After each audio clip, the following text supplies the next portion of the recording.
আসসালামু আলাইকুম, সবাই কেমন আছেন? আশা করি সবাই ভালো আছেন। এই যে গাড়ি ভলকানিসের দোকানে নিয়ে আসছি, গাড়ি হিট মিটার দাঁড়াই গেছিলো, তা এয়ার ফিল্টার হাওয়া দিলাম, চাক্কা হাওয়া করাইলাম।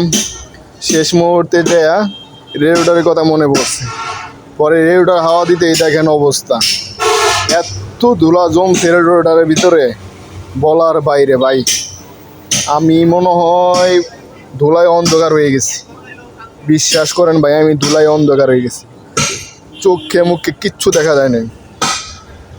আমি এত পরিমাণে হাওয়া দিছি এখানে, ফুল এক ট্যাঙ্কি হাওয়া আমি রেডিয়েটরের ভিতরে শেষ করছি। বিশ্বাস করেন বা না করেন, নিজের চোখকে দেখে নেন যে ইঞ্জিন হিট হওয়ার পিছনে একটা কারণও থাকে। এটা হলো সবচেয়ে জরুরি।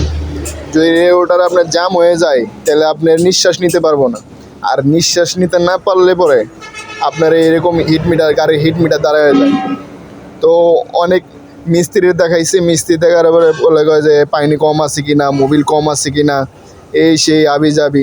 কিন্তু আমার তো সব কিছু ঠিক আছে। আমি যেদিন সকালবেলা গাড়ি স্টার্ট করার সাথে সাথে আমি মোবিল পানি চেক দিয়ে স্টার্ট করি, তো আমার কোনো কিছুই মাথায় ঢুকতেছে না। আজকে ভলকানিজের দোকানে আসার পরে আমার মাথায় ঢুকলো যে না, একটাবার দিয়ে দেখি, একটাবার হাওয়া দিয়ে দেখি যে কী অবস্থা হয়।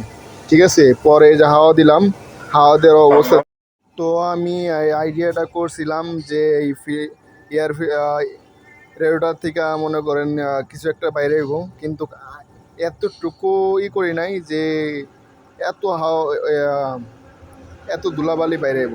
ঠিক আছে, তারপরেও মনে করেন ভিডিও করে রাখছি, মহাজন আসলে মহাজন দেখাইতো, নইলে আবার এটার বিল দিব না যে তুই হাওয়া মারাইছিস কী কারণে। এটা অবশ্য দেখলে পরে সে বুঝতে পারবো যে কী অবস্থা এটা রেগুলেটরের। তো কয়েকদিন আগে ইঞ্জিল করাইছিলাম, তখন হাওয়া দিয়েছিলাম, রেগুলেটর খুলে রেগুলেটর পরিষ্কার করছিলাম, কিন্তু তখন এতই করে নাই।